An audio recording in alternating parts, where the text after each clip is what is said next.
सभी का वेदा विद्वेक sir YouTube channel पर स्वागत है। मेरे प्यारे बच्चों, 2024 और 25 में जो आपके एग्जाम होने जा रहे हैं, 10th क्लास और 12th क्लास और साथ में हमारे छोटी क्लास के बच्चे और 11th क्लास के बच्चे इस क्लास को पूरी देख सकते हैं, क्योंकि हम जो सीरीज लेकर आए हैं बच्चों के लिए चैप्टर वाइज जो सी सेट है उसके क्वेश्चन करवाएंगे। तो आप बिल्कुल जुड़ जाइए। यदि आप 11वीं 12वीं 10वीं 9th जो भी क्लास में हो आप जुड़ जाइए। तो बच्चों, आज का जो आपने देख लिया है थंबनेल में, आज जो आपको हम कराने जा रहे हैं वो है पैसिव वॉइस। बच्चों, क्या है?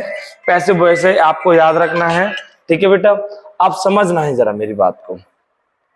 पैसिव वॉइस क्या चीज है, मैं 2 मिनट बात करूंगा, फिर देखिए हम इतने सारे क्वेश्चन लगाने वाले हैं। ये सभी क्वेश्चन पैसिव वॉइस के हैं बेटा।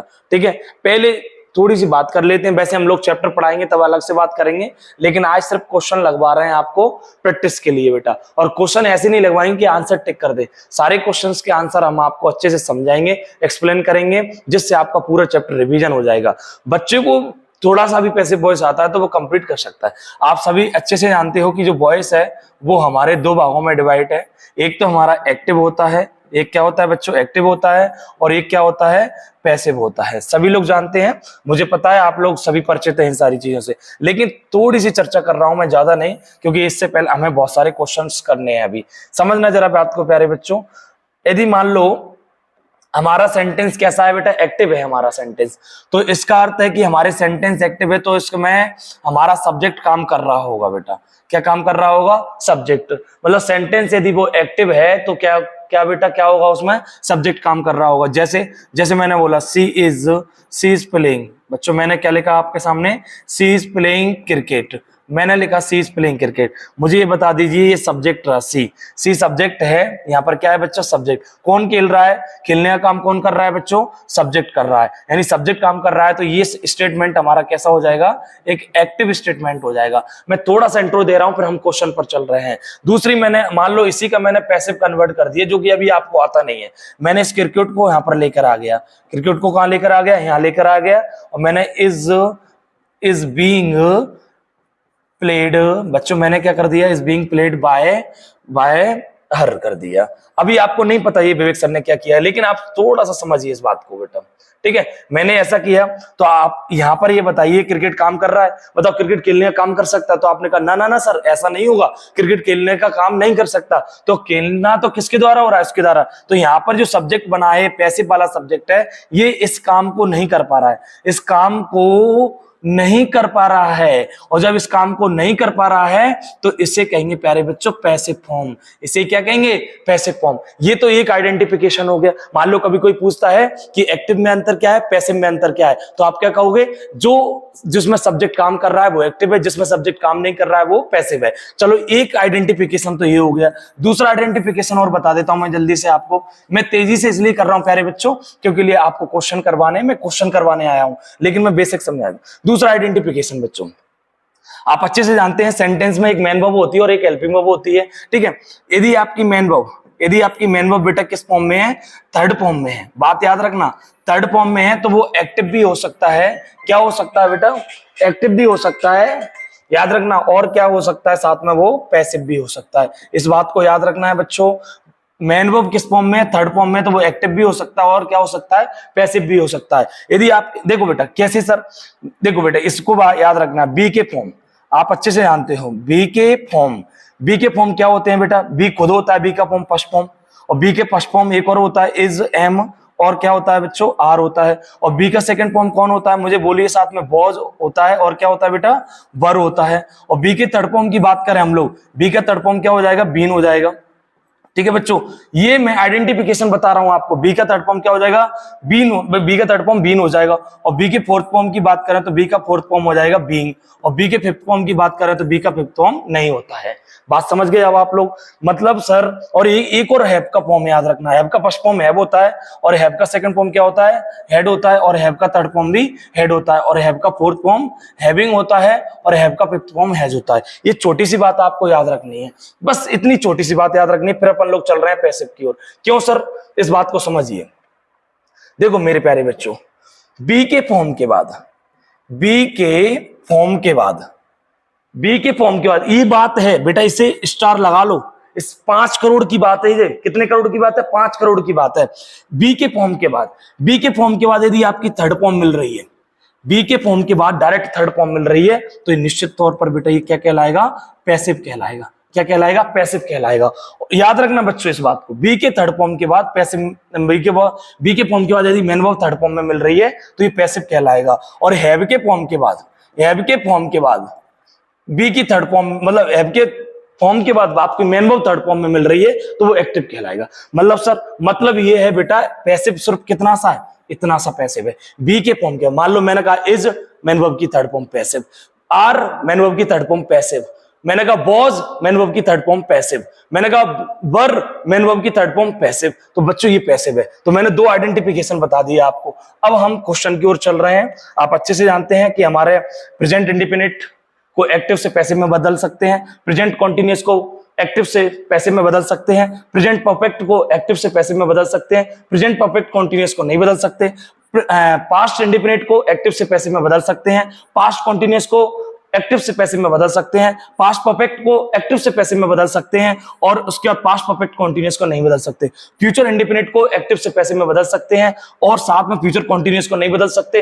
फ्यूचर परफेक्ट को एक्टिव से पैसिव में बदल सकते हैं, और फ्यूचर परफेक्ट कॉन्टिन्यूअस को नहीं बदल सकते। मतलब सर 8 हमारे जो टेंस होते हैं ना, टेंस के जो स्ट्रक्चर होते हैं, उनमें से 12 में से हम लोग 8 को कन्वर्ट कर सकते हैं, जिसमें से -4 कर दिए, जिसमें से प्रेजेंट में से 1 हो गया आपका प्रेजेंट परफेक्ट कॉन्टिन्यूअस, और पास्ट में से पास्ट परफेक्ट कॉन्टिन्यूअस हो गया, और फ्यूचर में से 2 हो गए, मतलब टोटल 4 हो गए, 12 में से तो 8 बचे आपके पास। चलो तो प्यारे बच्चों, अब हम चल रहे हैं आगे, अब हम क्वेश्चनों पर चल रहे हैं। क्वेश्चनों के द्वारा हम आपको क्लास पूरी समझाई जाएगी। जो पहला क्वेश्चन है उसे अच्छे से सॉल्व करते हैं। देखिए, आपको नहीं भी आता ना तब भी आप समझना है, आपको देखना, आपको सारी चीजें क्लियर हो जाएंगी बच्चों।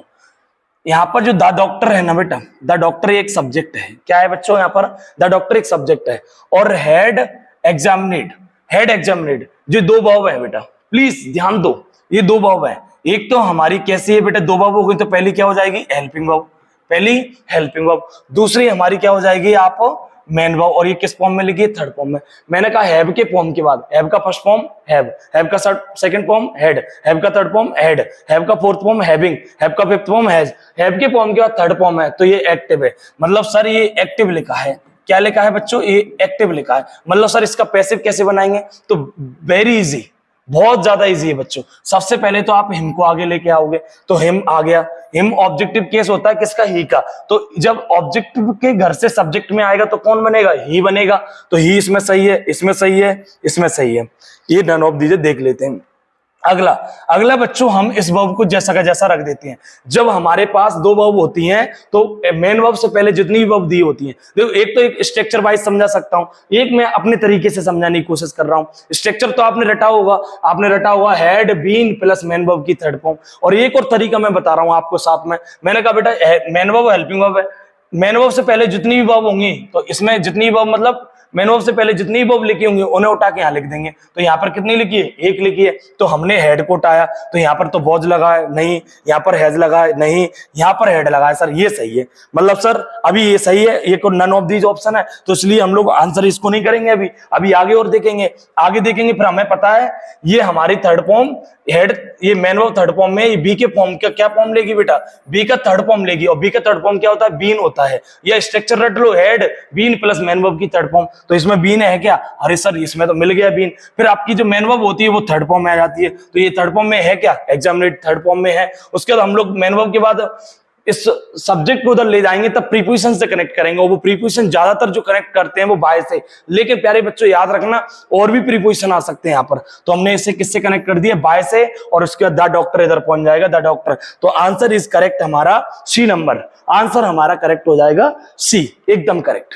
तो मुझे लगता है सही बच्चों को समझ आ गया। और जो सेंटेंस है हमारा, वो है हमारा बेटा पास्ट परफेक्ट का, पास्ट परफेक्ट का एक्टिव है। ये पास्ट परफेक्ट का क्या है बच्चों, एक्टिव, और ये पास्ट परफेक्ट का हमने पैसिव बना दिया। सभी को बच्चों को क्लियर है? मुझे कमेंट करके जरूर बताना प्यारे बच्चों, ऐसी वीडियो यदि आपको चाहिए रेगुलर तो कमेंट करके बताना कि सर बहुत मजा आ रहा है हमें क्लास में। चलो अगला क्वेश्चन आपके सामने, बहुत ही लाजवाब।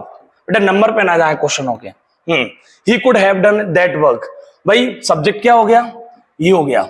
Could have done. Sir 3 verb हो गई, सर 3 वर्ब मिल गई। अब बच्चों सुनो, 3 वर्ब होती है ना, तो पहली हमारी होती है हेल्पिंग वर्ब और दूसरी होती है सपोर्टिंग वर्ब। तो इसे क्या कहेंगे बेटा? Supporting verb. और इसे क्या कहेंगे? Main verb. अच्छा सर, अब इसका पैसे बनाना है बेटा। कुड हैव बीन, अब मैंने क्या कहा था बच्चों, इस ऑब्जेक्ट को उठा के इधर ले आओ, दैट वर्क आ गया, इसमें भी आ गया, इसमें भी आ गया, इसमें भी आ गया, मतलब इसमें सही है, चारों में सही है। अब हम क्या करेंगे बेटा? हम करेंगे, मैंने आपको बताया था कि मेन वर्ब से पहले जितनी वर्ब है उन्हें उठा के रखेंगे। तो कितनी वर्ब रखी है मेन वर्ब से पहले? 1 और 2 रखी है। तो इसमें देख लेते हैं, कुड हैड, अरे सर ये तो गलत हो गया, कुड हैव रखना है ना, कुड हैव सही है, कुड हैव सही है, कुड भी गलत। तो 2 ऑप्शन बाहर हो गए, हम 2 ऑप्शन बाहर हो गए, बी और सी बचा हमारे पास। तो कुड हैव इसमें भी सही है और कुड हैव इसमें भी सही है। चलो भैया, अब मेरे प्यारे बच्चों, जब हमें पता है यहाँ पर हमारी जो मेन वर्ब थर्ड फॉर्म में लिखी है, तो इसे हम इसके साथ बीन लगाएंगे। क्या लगाएंगे? बीन। तो इसमें बीन है क्या बेटा? इसमें बीन है और इसमें बीन है। ठीक है बच्चों, और उसके बाद डन थर्ड फॉर्म हो जाएगी और फिर प्रीपोजिशन लगेगा बाय, और यदि ही उधर जाएगा तो हिम। तो हमारा जो आंसर है वो हो जाएगा आपका करेक्ट सी। तो बिल्कुल प्यारे बच्चों, दूसरा क्वेश्चन का भी आंसर हमारा क्या हो जाएगा? सी हो जाएगा। क्या हो जाएगा? सी हो जाएगा। तो ये बात याद रखनी है। अगले क्वेश्चन की ओर बढ़ रहे हैं हम तेजी से। चलो, अच्छा लगे तो प्लीज कमेंट करके बताना, इससे हम लोग नेक्स्ट क्लास लेकर आएंगे आपके लिए ऐसी टॉपिक वाइज। ठीक है बच्चों, और स्लो कर देंगे क्लास। आज क्या, अभी नेक्स्ट ऑफलाइन क्लास आने वाली है, तो 40 मिनट में हम वीडियो शूट कर रहे हैं बच्चों, ध्यान दीजिए जरा। ये क्या हो गया? हमारा सब्जेक्ट हो गया इज हार्ड, वर्क सेटिस्फाइड। अच्छा, पूरा ही सब्जेक्ट है बच्चों, ये पूरा सब्जेक्ट है his hard work. Is hard work पूरा सब्जेक्ट हो गया, सेटिस्फाइड वर्ब हो गई, और ये की वर्ब है तो ये मेन वर्ब हो गया, और ये ऑब्जेक्ट हो गया। अब बच्चों बहुत ही प्यारा क्वेश्चन बन गया ये तो, सेटिस्फाइड। यहां पर अपन ने बात की, अब ये B2 फॉर्म है बेटा। कौन सा फॉर्म है? B2, पास्ट का है। तो ये आगे जाएगा तो आई बन जाएगा, आई बन जाएगा, आई बन जाएगा, आई के साथ बहुत आता है, बहुत आ गया, बहुत आ गया, बहुत आ गया। अब अपन लोगों को पता है सेटिस्फाइड सही है, सेटिस्फाइड सही है, सेटिस्फाइड सही है, सेटिस्फाइड सही है। अब बताइए, इसमें प्रीपोजिशन बाय नहीं लगेगा बच्चों। अब देखो मैं कुछ बता देता हूं आपको इसमें थोड़ा सा। कभी भी आपको जो वर्ब मिल जाती है मेन वर्ब के फॉर्म में, इस बात को याद रखिए बेटा, इस मेन वर्ब के फॉर्म में ये वर्ब मिलती हैं। तो जैसे इंटरेस्टेड, कंसिस्टेड और कंटेंट, इनके साथ प्रीपोजिशन इन लगाना है बेटा। रट लो इनको, गांठ बांध लो। या आप जो बाय बाय रट लिया है ना तुमने, तो उसको गलत है बेटा, ये गलत हो जाएगा। ये वर्ब आ गई ना, तो इनके साथ क्या लगाएंगे? प्रीपोजिशन बाय की जगह पर इन लगाएंगे। अगली बात और समझिए बेटा, प्लीज्ड, सेटिस्फाइड, डिस्गस्टेड, इम्प्रेस्ड, एनोयड, इनके साथ क्या वर्ब लगाई जाएगी? विथ लगाई जाएगी। अरे विवेक सर, फिर तो यहाँ पर ना जो क्वेश्चन का आंसर था ना, तो इसमें तो विथ लगेगा। क्या लगेगा बच्चों? विथ लगेगा। तो इसमें हमने कौन सा काट दिया था बेटा? हाँ समझना जरा, हम मी को टाके लाए, आई हो गया, आई वॉज हो गया, सब में आई वॉज है, आई वॉज है, आई वॉज है, आई वॉज है। फिर सेटिस्फाइड लगाया, satisfied, satisfied, satisfied. Sir by वाला कट जाएगा। सर प्रीपोजिशन सेटिस्फाइड के साथ बाय नहीं लगता सर, विथ लगता है, विथ। क्या लगता है? विथ। तो विथ किस में है बेटा? विथ इसमें है, और किसी में नहीं है। उड़ा डालो आंसर सी। और इस सर मजा आ गया, मतलब सेटिस्फाइड वर्ब मिलेगी तब बाय नहीं लगाना, विथ लगाना, विथ। क्या लगाना है बच्चों? विथ लगाना है। तो आपका आंसर एकदम करेक्ट हो जाएगा सी। तो इसको रट लो, चाहे लिख लेना आप लोग प्यारे बच्चों कि इंटरेस्टेड, कंसिस्टेड और कंटेंट के साथ इन लगाना है, और प्लीज और सेटिस्फाइड और डिस्गस्टेड और इम्प्रेस्ड और एनोयड के साथ विथ लगाना है। बाय नहीं लगाना। क्या नहीं लगाना? बाय नहीं लगाना बच्चों। इस बात का दिमाग में सेट कर लीजिए आप लोग बिल्कुल। चलो अगला, एक और भी वर्ब है बच्चों, इन्हें भी याद रखना है, क्योंकि ये आपके पेपर में आया है। ये 10th और 12th में पेपर में क्वेश्चन पूछा गया है। चाहे आप देख लीजिए, चेक कर लो, अभी उठा लो पेपर जाके। नॉन वर्ब पूछी गई है आपके लिए बेटा, KNOWN, नॉन वर्ब पूछी गई। इसके साथ प्रीपोजिशन बाय नहीं लगता, इसके साथ क्या लगता है? टू लगता है, टू। ये पेपर में आया है आपके में, देख लेना। तो बच्चों बाय लगा के हम आ जाते हैं, हमें लगता है हमारा पैसे सही हो गया, और वो गलत मिलता है। हमें जब पता चलता है ये तो नंबर गलत हो गए। चलो मैं पानी पी लेता हूं इस बात पर, जल्दी नोट कर लो बेटा आप लोग।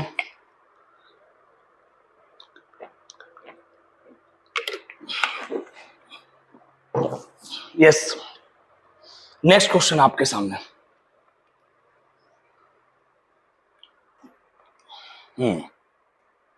समझो जरा मेरे बच्चों, एक एक चीज क्लियर करेंगे, बस आपके रिस्पॉन्स की देरी है कि आप बस मेरे तैयार हो जाओ मेरे साथ कि हाँ सर हम पढ़ने तैयार हैं और मैं देने तैयार हूं। ठीक है बच्चों, ध्यान दो जरा। ये सब्जेक्ट है, ये V2 फॉर्म है। Snake, Ayesha snake, Ayesha snake. आपने कहा सर V2 फॉर्म है मतलब पास्ट इंडेफिनिट है। सर इसमें तो वॉज वर्ब लगेगा। क्या लगेगा? Was verb. तो समझ लो जरा, आई स्नेक को इधर उठा के लाएंगे, आई स्नेक, आई स्नेक, आई स्नेक, आई स्नेक। अरे आइसनिक तो सब्जेक्ट कैसा है बच्चों, सिंगुलर है। कैसा है, सिंगुलर है, सिंगुलर है। और सिंगुलर के साथ बोझ और वर में से क्या लगेगा, बोझ। तो कहां पर नजर आ रहा है सर, इसमें आ रहा है, ये कट गया, ये कट गया। तो आइसनिक बोझ सीन बाय अस, बोझ सीन बाय मी। तो भाई आई का क्या होता है, मी, अस वाला भी कट गया, देखो छोटी सी मिस्टेक। तो प्यारे बच्चों आंसर क्या हो जाएगा, आ स्नेक बोझ सीन बाय मी। अब आपको इसको चाहे आप तो स्ट्रक्चर से समझ सकते हो, चाहे आप इसे विदाउट स्ट्रक्चर भी समझ सकते हो, क्योंकि प्यारे बच्चों ये B2 फॉर्म है, और B2 फॉर्म का मतलब होता है पास्ट, और पास्ट का मतलब अपन लोग बात करें जब इसके आगे पीछे कुछ नहीं है तो पास्ट इंडिपेंडेंट। और पास्ट इंडिपेंडेंट कह दिए हम लोग पैसे बनाते हैं तो उस समय हमें बोझवर लगाना पड़ता है। क्या लगाना पड़ता है बेटा, बोझवर। तो यहाँ पर क्या है आपके लिए, बोझ लगा हुआ है, क्योंकि आइसनिक हमारा सब्जेक्ट सिंगुलर है, और सिंगुलर सब्जेक्ट के साथ हम लोग क्या लगा देंगे, बोझ लगा देंगे, और उसके बाद थर्ड फॉर्म आ जाएगी, और फिर प्रीपोजिशन बाय, और फिर मी। चलो बिल्कुल आपको सारी चीजें क्लियर हो रही होंगी मुझे लगता है, जहां तक है बेटा। अगला क्वेश्चन है बहुत ही प्यारा, जो आपको बहुत सारी चीजें सिखाएगा बेटा। प्लीज एक वर्ब की फर्स्ट फॉर्म होती है बेटा, प्लीज क्या होती है, एक वर्ब की फर्स्ट फॉर्म। सर अभी तक तो हमने सुना है subject plus verb plus object होता है स्ट्रक्चर, लेकिन प्यारे बच्चों ये तो वर्ब की फर्स्ट फॉर्म से शुरू हो रहा है सेंटेंस। हाँ, ये जो वर्ब की फर्स्ट फॉर्म से जो सेंटेंस शुरू होता है उसे हम इंपेरेटिव सेंटेंस कहते हैं। उसे क्या कहते हैं, इंपेरेटिव सेंटेंस। और इंपेरेटिव सेंटेंस तीन प्रकार का होता है, एक विद ऑब्जेक्ट होता है जिसके साथ ऑब्जेक्ट आता है, और एक विदाउट ऑब्जेक्ट होता है जिसके साथ ऑब्जेक्ट नहीं आता, एक मॉरल ऑब्लिगेशन। प्यारे बच्चों जो वर्ब की फर्स्ट फॉर्म से स्टार्ट होता है उसे इंपेरेटिव कहते हैं, क्योंकि वर्ब की फर्स्ट फॉर्म मतलब उसका सब्जेक्ट तो होता तो लेकिन वो छुपा रहता है, और वो सब्जेक्ट होता है इसका यू, वो अंडरस्टूड होता है, उसे लिखने की जरूरत नहीं होती है। अब समझो इस प्रकार के सेंटेंस को फिर कैसे करें। इस प्रकार के सेंटेंस को करने के लिए एक फ्रेज रटनी पड़ेगी। कैसी, जो सेंटेंस का भाव होगा उसके अकॉर्डिंग फ्रेज जोड़नी पड़ेगी। समझना जरा, ये तो आपको हर सेंटेंस में जोड़ना है। यू आर रिक्वेस्टेड, देखो प्लीज वाला आ गया तो यू आर रिक्वेस्टेड टू, यहां से याद रखना, बस कुछ नहीं करना। प्लीज आगे, प्लीज को हटा के क्या जोड़ना है, यू आर रिक्वेस्टेड टू। उसके बाद जैसा का जैसा लगना है, कीप क्वाइट। बताओ आंसर इजी, बहुत इजी है, बस आपको इस बात को याद रखना है। अगला और इजी हो गया बच्चों, ये भी हमारा इंपेरेटिव से संबंधित है। किससे संबंधित है, इंपेरेटिव से, क्योंकि इनफॉर्म क्या है, वर्ब की फर्स्ट फॉर्म है, और ये द पुलिस क्या हो जाएगा, ऑब्जेक्ट हो जाएगा। अरे सर इसमें सब्जेक्ट नहीं है, फिर क्या करें, कुछ मत करो, फ्रेज जोड़ो। तो फ्रेज क्या है बेटा, हाँ इसकी बेटा देखो, इसमें यदि प्लीज वाला क्वेश्चन आता है ना तो यू आर रिक्वेस्टेड टू, और इस प्रकार का क्वेश्चन आता है ना विद ऑब्जेक्ट वाला, तो क्या करना है, आपको जोड़ना है लेट, उसके बाद ऑब्जेक्ट को लाना है। तो द पुलिस ऑब्जेक्ट आ गया, फिर उसके बाद क्या करना है बच्चों, बी लगाना है। क्या लगाना है, बी, और फिर थर्ड फॉर्म। तो आपका आंसर हो जाएगा let the police be informed, let the police be informed. मतलब कुछ नहीं करना सर, कुछ नहीं करना, हर बार क्या करना है, लेट प्लस ऑब्जेक्ट पैसिव वाला, और प्लस बी का फॉर्म जोड़ना है, और प्लस फिर मेन वर्ब थर्ड फॉर्म में लिखनी है। ये स्ट्रक्चर है, रट लो, बात खत्म कर लो भाई।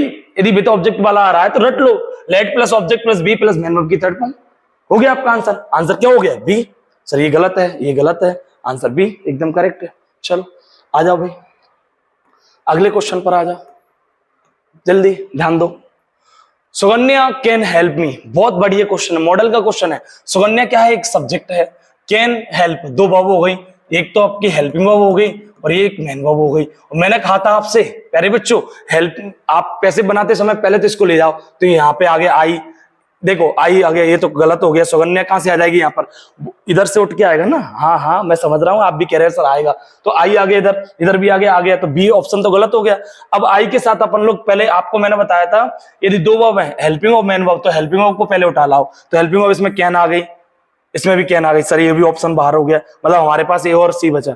उसके बाद प्यारे बच्चों इस प्रकार का क्वेश्चन होता है, समझना जरा, कैन और हेल्प, तो हेल्प फर्स्ट फॉर्म है बेटा, हेल्प कौन सी है, फर्स्ट फॉर्म, तो बी का फर्स्ट फॉर्म लगाएंगे, बी का फर्स्ट फॉर्म क्या होता है बच्चों, बी का फर्स्ट फॉर्म खुद बी होता है। तो आपने याद रखा आई कैन बी, ये गलत हो जाएगा, हेल्प नहीं आएगा, हेल्प आएगा। तो किसमें आई कैन बी हेल्प्ड, ये क्वेश्चन सही है, मेन वर्ब थर्ड फॉर्म में आएगी बेटा। तो I can be helped bye Sukanya, तो आंसर इज करेक्ट हमारा ए हो जाएगा। क्या हो जाएगा बच्चों, आंसर करेक्ट हमारा ए हो जाएगा, क्योंकि ये हमारा देखो मॉडल वाला पैसिव है। देखो मैं आपको यहाँ पर समझा देता हूँ, मान लो मैंने लिखा है कैन हेल्प, क्या लिखा है, कैन हेल्प, कैन क्या हो गई आपकी, कैन क्या हो गई बच्चों, बोलो ना, हेल्पिंग वर्ब, और हेल्प क्या हो गई आपकी, हेल्प क्या हो गई, बोलो जल्दी से, मेन वर्ब हो गई। ठीक है, ये बात क्लियर है। आपको कुछ नहीं करना, इसका पैसिव बनाना है ना, पैसिव बनाना है, समझिए जरा। आपने मेन वर्ब से पहले क्या लिखा है, कैन, तो कैन को जैसा का जैसा लिख दो, पैसिव बना के दो। और हेल्प कौन सी फॉर्म, फर्स्ट फॉर्म, तो फर्स्ट फॉर्म है तो बी का फर्स्ट फॉर्म लेके आना। अब आपको बी का फर्स्ट फॉर्म तो इजेएमआर भी होता है, बी भी होता है, नहीं पहले बच्चों बी को लगाना है इसमें, मॉडल में क्या इसको लगाना है, बी को लगाना, तो बी लगा दिया और उसके बाद हेल्प किस फॉर्म में आ जाएगी, थर्ड फॉर्म में, तो हेल्प्ड। तो आपका आंसर हो जाएगा can be helped, can be helped bye Sukanya is correct. चलो भाई अगले क्वेश्चन की ओर दौड़ते हैं अपन लोग तेजी से। हाँ बच्चों सही चल रहा है बेटा, हाँ ध्यान दो जरा। सी रोट सम लेटर्स, सी क्या हो गया आपका सब्जेक्ट, रोट क्या हो गया B2, और सम लेटर्स क्या हो गया आपका ऑब्जेक्ट, क्या हो गया ऑब्जेक्ट। अब सम लेटर को आगे ले आओ, some letters some letters some letters some letter, अभी सही है सब में। सर B2 है, B2 है तो क्या लगा देंगे बच्चों, भोजबर, क्या लगा देंगे, भोजबर। अरे सर सम लेटर्स है, प्लूरल है, ये तो प्लूरल है तो बोझ नहीं लगाएंगे, बर लगाएंगे। तो देख लेते हैं बर किस में मिलेगा, अरे सर इसमें नहीं मिला, इसमें नहीं मिला, इसमें नहीं मिला, तो आंसर इज करेक्ट सी, क्योंकि सर इसमें बर मिल गया। और रॉट को थर्ड फॉर्म में बदल देंगे रिटर्न, और फिर बाय प्रीपोजिशन लगा के सी को क्या कर देंगे हर, तो आंसर इज करेक्ट हमारा सी। अरे सर आंसर ना सी बहुत आ रहे हैं, हम तो सी पर तुक्का लगाएंगे। नहीं नहीं प्यारे बच्चों, वो ऑप्शन में ऐसा टाइप कर दिया है, तुम लोग सच में करके आ जाओ ऐसा, ठीक है। चलो चलो चलो चलो नेक्स्ट क्वेश्चन पर मूव ऑन करते हैं, क्योंकि ऑफलाइन क्लास है अभी। हाँ, I am not like by Savita. अरे देखो कितना प्यारा क्वेश्चन, इस क्वेश्चन से मैं आपको बहुत सारी चीजें सिखाऊंगा भैया। ये क्वेश्चन 5 करोड़ का है, कितने का है बेटा, 5 करोड़ का, बिल्कुल बिल्कुल रख लो जेब में 5 करोड़ रुपए, समझो बेटा। एक होता है हमारा, हाँ थोड़ा सा पेन की थिकनेस बढ़ा लेते हैं। एक होता है बच्चों प्रेजेंट इंडेफिनिट, क्या होता है प्रेजेंट इंडेफिनिट। इसका स्ट्रक्चर मेन क्या होता है, subject plus B1 oblique B1 में एस या ES प्लस, चलो ऑब्जेक्ट कर लेते हैं, अभी पैसिव समझ रहे हैं तो एक्टिव समझ लेते हैं, ठीक है। ऑब्जेक्ट हो गया बच्चों, इसका पैसिव बनाते तो आप क्या करते हो बोलो ना, इसको इधर लाते हो, इससे सब्जेक्ट पैसिव बनाते हो, फिर आप इसमें क्या करते हो प्लस करके इज एम आर करते हो, और प्लस फिर मेन वर्ब की फॉर्म थर्ड फॉर्म में, फिर प्रीपोजिशन जिसको आप बाय बाय कहते हो ना, वैसे विवेक सर बाय नहीं लिखाते, इससे तो बाय करवा दी, क्योंकि और भी प्रीपोजिशन आते हैं। यहाँ पर क्या हो जाएगा आपका जो सब्जेक्ट है ना, ये उठ के आ जाएगा इधर, तो ये सब्जेक्ट क्या हो जाएगा आपका ऑब्जेक्ट बन जाएगा, ऑब्जेक्ट पैसिव का। अब देखो जरा, अब ये स्ट्रक्चर तो हो गया सिंपल प्रेजेंट इंडेफिनिट का। अब सर ऐसा क्यों बता रहे हो आप, इसमें दिमाग में सेट कर लो इस बात को। अब मेरे प्यारे बच्चों इसे इसलिए बता रहे हैं कि अब मान लो पैसिव में नेगेटिव पूछ लिया तो आपको इसके बीच नोट लगाना होगा। देखो कैसे, आई क्या बन गया आपका सब्जेक्ट, आई के लिए वर्ब आ गई एम, फिर नॉट लाइक बाय सविता। तो यहां पर अपन लोगों ने बात की, हाँ I am not liked by Savita, first option है, तो आई एम नॉट लाइक्ड गलत है भाई, आई वॉज नॉट। अच्छा देखो बेटा यहाँ पर लाइक है ना बेटा, तो ये इसमें ऑप्शन ही मिस्टेक दे दी है। चलो आप लोग ऑप्शन के अकॉर्डिंग, अच्छा ये रहा क्वेश्चन सामने, मैं इसको क्वेश्चन समझ रहा था, समझो जरा। Savita does not like me, present indefinite का नेगेटिव। अब इसका पैसिव बनाना है तो बच्चों इसमें याद रखना है, ये प्रेजेंट इंडेफिनिट का नेगेटिव है स्ट्रक्चर। किसका है, प्रेजेंट इंडेफिनिट का नेगेटिव स्ट्रक्चर। मैंने अभी क्या बताया था आपको, समझो जरा, मैंने अभी आपको स्ट्रक्चर बताया, मैंने कहा था देखो इसका अपन को पैसिव बनाना है तो एजेएमआर लगाना है। क्या लगाना है, एजेएमआर। हेल्पिंग वर्ब में क्या जोड़ रहे हैं अपन लोग, एजेएमआर। तो यहाँ पर भी डज को हटा के किसको जोड़ेंगे बेटा, एजेएमआर को। अब सब्जेक्ट के अकॉर्डिंग मी आएगा तो आई के साथ क्या आ जाएगा, आई के साथ तो एम आएगा, एम सही है, तो ये तो कट जाएंगे दोनों, एम एकदम करेक्ट है। फिर उसके बाद आपको नोट लगाना है, नोट लगा दिया। फिर आपकी थर्ड फॉर्म क्या हो जाएगी बेटा, लाइक्ड, तो लाइक्ड हो जाएगा बाय सविता, तो आपका आंसर हो जाएगा ये। बात समझ गए बेटा। तो आपको सीधा याद करना है कि कभी भी इस प्रकार का, देखो बेटा इधर समझ लो, लाओ मैं तुम्हें स्ट्रक्चर ही बना देता हूँ इसका, इससे टेंशन खत्म हो जाएगी आपकी। आपके लिए ये सब्जेक्ट मिल गया मान लो, और ये मिल गया डू ऑब्लिक क्या बन गया बेटा, डज मिल गया, और प्लस फिर आपके लिए नोट मिल गया, फिर प्लस मेन वर्ब की थर्ड फॉर्म मिल गई, प्लस फिर ऑब्जेक्ट मिल गया। तो आप क्या करोगे, इस ऑब्जेक्ट को इधर लाओगे तो सब्जेक्ट बनाओगे पैसिव का, ठीक है बच्चों। और उसके बाद फिर आपको डू डज की जगह पर डू डज नहीं लगाना, डू डज की जगह पर क्या लगाना है बेटा, बोलिए ना इस बात को बेटा, इज एम और आर लगाना है, और उसके बाद फिर प्लस नोट लगाना है, और नोट के बाद फिर प्लस क्या करना है बेटा, प्लस मेन वर्ब की थर्ड फॉर्म, और प्लस फिर आपको क्या करना है, इस सब्जेक्ट को इधर लाओगे तो प्रीपोजिशन और प्लस आपका ऑब्जेक्ट पैसिव का, ठीक है बच्चों, ये हो जाएगा। तो ये आपने दिमाग में सेट कर लेना। चलो, मुझे लगता है आपको समझ आ रहा होगा और अपन अगली क्लास और तसल्ली से ली जाएगी। चलो, लास्ट एक दो क्वेश्चन और बचे हैं, जल्दी से करते हैं अपन इनको complete. They have made him a king. देखो, ये है बहुत ही